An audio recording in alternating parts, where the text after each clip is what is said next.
morning, happy spring. We have a gorgeous harvest today. We're right in the middle of planting in the spring and transitioning to summertime. And so this bed right here is actually going to be a lot of other things throughout the summer, but I had some time and I had some nice fresh compost to use and these beautiful pak choi and Tokyo Bakana Chinese cabbage starts, as well as some butterhead lettuce. And I thought, why not just throw it in here, get a quick crop before summertime. But now they're ready to harvest. So let's get to it. So I'm going to harvest a few of these cabbages. These are really a lot more like lettuce theming. They can be used a lot of different ways, fresh in a salad, as a green smoothie, or they can be sort of chopped in half and grilled. And haven't quite decided exactly what I want to use with these yet. Maybe use them as like a wrap could be really fun, but they're definitely ready to harvest, so I'm going to get to it. Look at that, ready for market. This looks great. I have a little rubber band around here, and this would be probably $5 at the farmer's market. Gorgeous. Little bit of slug damage. That's okay. I prefer to share just a little bit with all of the creatures in the garden, then spray anything that might be harmful. And I've had these covered up under row cover, both for frost protection, but also for flea beetle protection. I'd rather have just a few little chunks taken out, which is no big deal, than have these covered in holes. So I think this looks great. Look at how cute this is. This could be your bouquet if you were getting married. I mean, why aren't we doing that? So this little choy is looking great. I can tell that with some warm weather coming up, this will probably want to bolt or go to seed soon, coming right from the middle. And those flowers that this will produce are also delicious, but I'd really like to be able to eat this before it goes to flower, and I think this is just the perfect stage. So this will go really nicely with the Tokyo Bakana that we just harvested.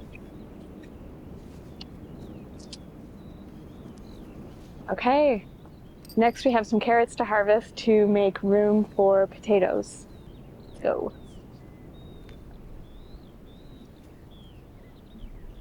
Oh yeah, these are ready.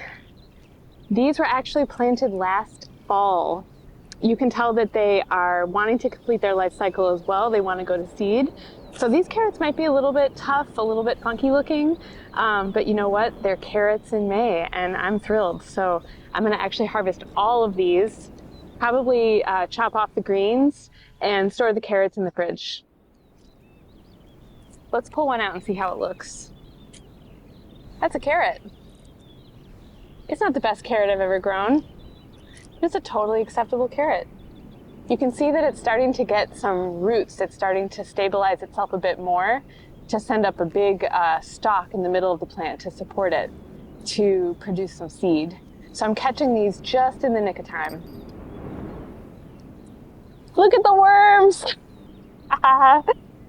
There's a giant worm just like completely uprooted.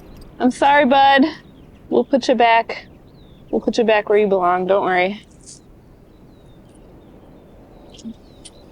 Thanks for all that you do for soil health. Yeah, there's some little ones in here. Very rooty. I mean, look at this little carrot. If you were a kid, would you not be delighted? Pure delight. This is also not baby carrots that you buy in the grocery store, unfortunately, although this really does look like it.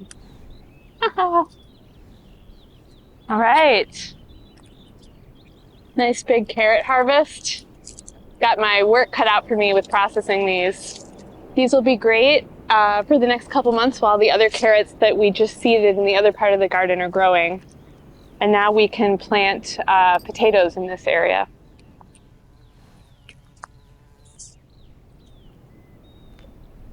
I'm gonna set these in the shade while I finish the rest of the harvest.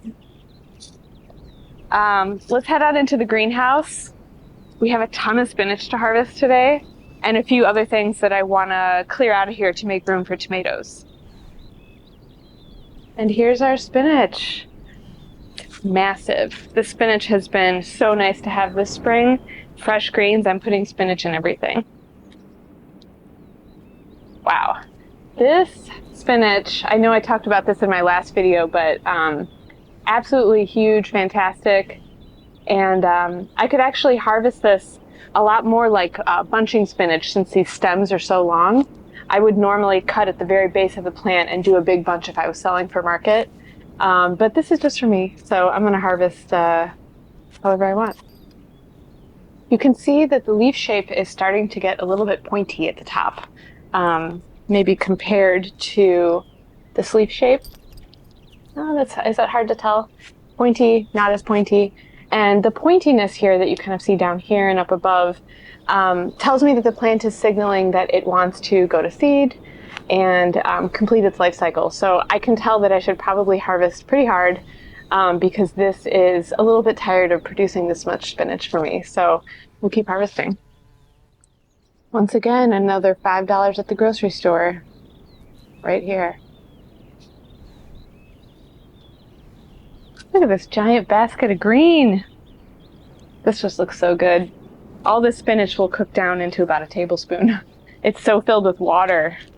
Actually, I already had some for dinner last night, and I just cooked down this huge pot, and it was so delicious. Just a little bit of butter, maybe some garlic. So good. Okay, I'm gonna harvest some of this lettuce. This is looking really, really nice. And just add more green to our basket. Couple of weird leaves on the bottom, as usual. Take those off, and big, beautiful head of lettuce. Okay, you might have remembered this kale plant from the last episode. It was just an adolescent. It was just a little teenager, and now it's on its way to be ready to harvest. So we're gonna grab a few of the outer leaves towards the bottom. The plant grows from the middle, and so as we harvest, it'll just get taller, produce more leaves. We don't want to take more than, 2/3 of the plant.